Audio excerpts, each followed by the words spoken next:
and welcome back. I'm on this Royal Standard accordion refurbishment, so I've just taken it apart. So I've taken the treble side off and taken the reed blocks out, and I'm going to start getting these reeds done. As it's the most time-consuming bit, so you have to just get stuck in sometimes. So what I'm going to do with the reeds, I'm going to do the base side reeds a bit later. So I've got the two reed blocks out, and these reed blocks have the same note on both sides, just that one is slightly tuned higher than the other to give you the tremolo tuning. And so what I've done, I've marked, I played them, I just mark which side is the higher tuned set, so that when I take them all out, I'm just going to have the higher tuned set in one line and the lower tuned set in the other line, and I'm not going to get them muddled up, because that will just be a disaster, and it'd be really, yeah, it'd be terrible, because the tuning would be so out, because you wouldn't know whether you're tuning it to pitch or whether you're tuning it a bit higher to get the tremolo. So you must make sure that you keep them in the same set, otherwise it would be an absolute disaster. So what I'm going to do now is I'm going to take the reeds out. They've got little nails. If I just focus there, they've got little nails holding them in, and these are just extra security, but it's kind of belt and braces really. And when I come to put them back in again, I'm not going to put the nails back in, they're just a bit fiddly, and I'm just going to make sure they're waxed in properly, and that will be fine. They've all got vinyl valves, which is fine, and that's what I'm going to replace them with, so that's fine. Yep, so the wax is quite hard, so it's been in there for a little while. So I'm going to carefully take the nails out, and lift out all of the reeds, take off the valves, clean them up, and if there's little bits of surface rust on some of them, not masses, but for that, before I put them in the cleaner, what I'm going to use is some 400 grit wet and dry paper, and just use it very carefully, just take any surface rust off the reeds before I put them in the ultrasonic cleaner. So that will be fine. Yeah,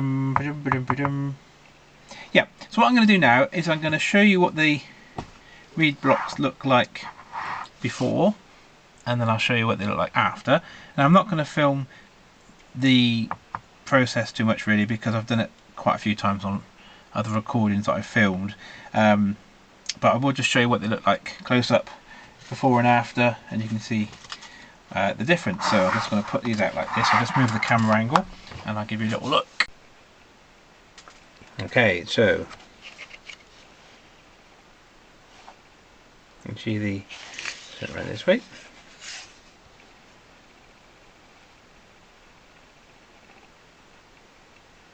Some of the valves are lifting, they're just curling up a bit. There's one there. The reeds don't look too bad, but I can take them all out and revolve them, and the other one, it's got a few more interesting valves. They've seen better days. Ooh, look at that.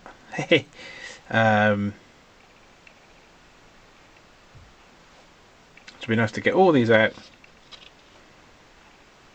and get them all sorted out. There we go. So what I'll do now is I'm going to get them all out, give them a clean, and what I'll do is I'll just do some updates as I go through the process, and that. So once I've got them all out, or maybe do a little clip, and then once I've got them out the cleaner, I'll do another clip. Once I've got them valved, etc. So I'm going to get stuck in. The good thing about doing a little accordion like this is that it's got a lot less reeds, and so it'd be quicker, because when you've got a full 120 bass with LMM or LMM, which is one I've done recently, it's a lot of reeds, and this is going to be nice and easy. There we go. Right, I'll show you another little clip once I've got the reeds out. Give me a take. Okay, so that's the reeds out. They came out without much fight really. They came out really easy because the wax is really old, and the nails came out nice and easy. So the next thing I'm going to do is take off the valves and just clean up the reeds. So I might do a little bit of scraping with a fine blade, maybe just a tiny bit of fine sandpaper just to get the remnants of glue and get the most of the wax off before I put it in the cleaner. And then with the reed block, what I'm going to do is just use a blade, a penknife, and just do as much scraping of the excess wax off, and then I'll get some probably 180 grade sandpaper and just go around and just get that really nice and clean, ready for re-waxing. So I'll show you another little clip when I've tidied up the reeds, cleaned the reeds a bit, and also the reed block. Give me a tick. Okay, so these reeds have now been devalved. That's what, if that's all it. And I've just taken off any excess wax and glue and things that I can see on them. The other thing I've done is, before I took them out, I got my little scratcher and I scratched a little diagonal line on the outside of the outside reed, so that when I put them back in again, I'm going to put them back in exactly the same orientation as they came out, because that will help with any tuning, because they would have been tuned in that orientation, and being if you flip the reed upside down, it might mean that you have to do a little bit more tuning, because the reed facing up and the reed underneath will have slightly different acoustic performances. So that's those ready to go in the ultrasonic, and then the reed block. That will be nicely cleaned up. So the ultrasonic cleaner is here, and I've just got some hand hot water and a few drops of fairy liquid, which is a kind of washing up detergent. So I'm going to put the reeds in for about 20 minutes. So I can put them in whilst holding the camera, which is a bit tricky.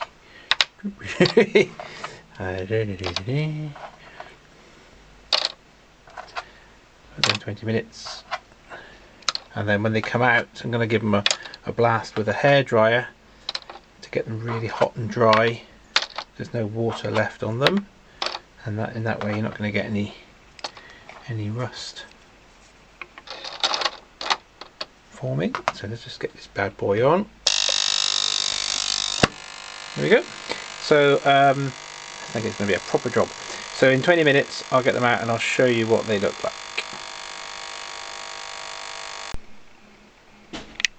Okay, here they are, all looking nice and clean, and they've been thoroughly dried with a hairdryer, which is good. Now what I'm going to do next is check the tip heights. So this is the height of the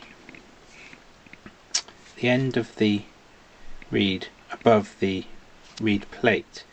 Now as a rule of thumb, what you're looking for is the thickness of the reed. You're looking for that little gap underneath it, between that and the reed plate. It's a bit tricky to show. I'll have you do it here with a pencil. So the little gap underneath that reed should be the same as the thickness of the metal, and if it's too high, then the reed will just need a bit of extra oomph of air to get it to move. And if it's too low, for example if it's like flush or like that, what you'll find is that it might just choke and it won't work at all, because the air won't be able to get underneath it to cause it to vibrate. So what I'm going to do, I'm going to check all of these, and if they're too high, I'm just going to carefully, by pressing down in the middle of the reed about here, just carefully ease it down. If it's too low, I'm going to get a fine craft knife, like show you.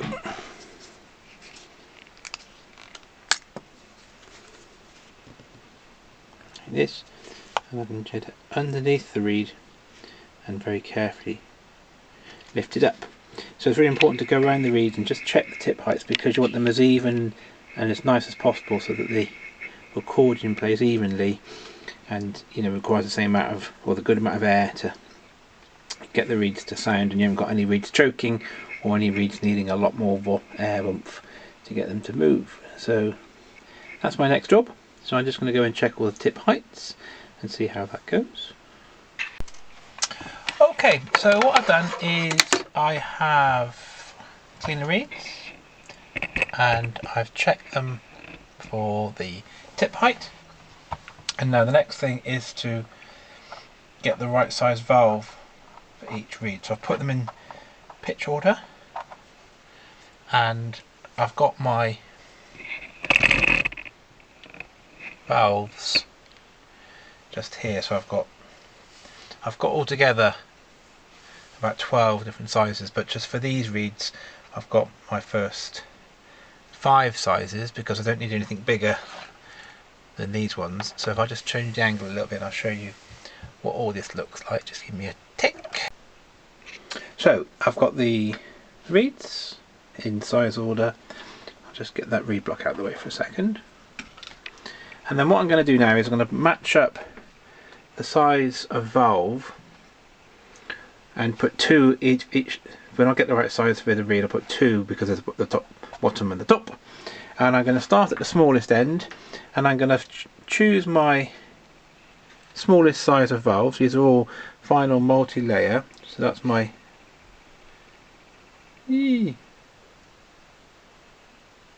smallest one. And all I'm going to do is go along and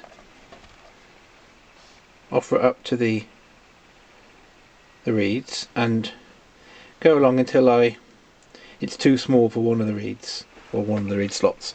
So once it's too small, I'll go back one and then I'll just use these valves for these ones, and then I'll take the next size of valve up, which is my number 2, and I'll carry on until it's too small for the reed slot, and then go one back and put them there, and I'll keep going until I've got to the biggest ones. So let me just do that and I'll show you what it looks like once I've done it. Give me a tick.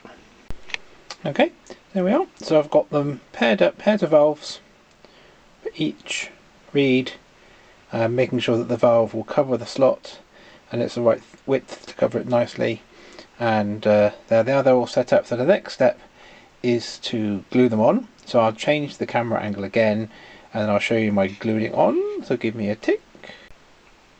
Okay, right, I'm ready to start gluing. So the glue I'm going to use is this shoe glue, and it's BOTERM GTA, and it's made by Bochem, BOCHEM, and it's really good. It works really well for all these valves, including leather ones as well as synthetic ones. So I use this glue, and I've just got a little pot to put the glue on top of, and then I've just got a little brush, just an old brush which I've just shaped a little bit to the right shape. And the idea here is to, when you put the valve on, is to think about the, I'll just put it in my hand. Hey! Actually, that's not such a good, that's a bit of a transparent valve. So if I just get one that's not transparent, let's get one of these. Come here.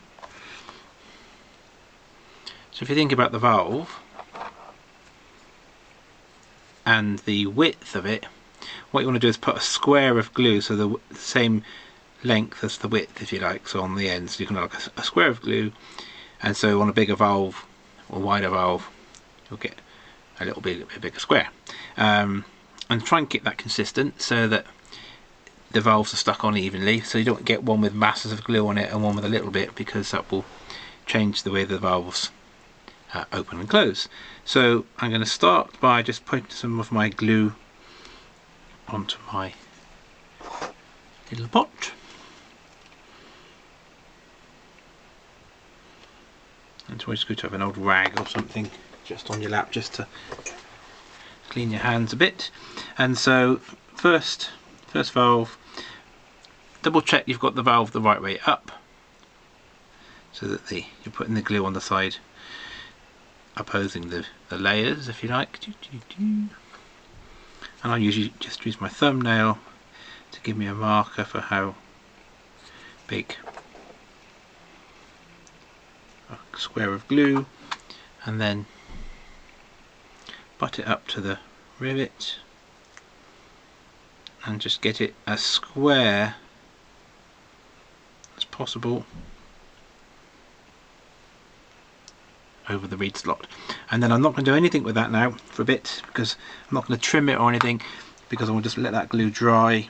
So I'm just going to move on to the next one and do exactly the same thing. Just double check you've got the valve the right way up. I did buy an accordion once, a new one, and it wasn't playing very well. I had a little look inside. There's a melodeon actually, and some of the valves were upside down, so I wasn't that impressed. There we go.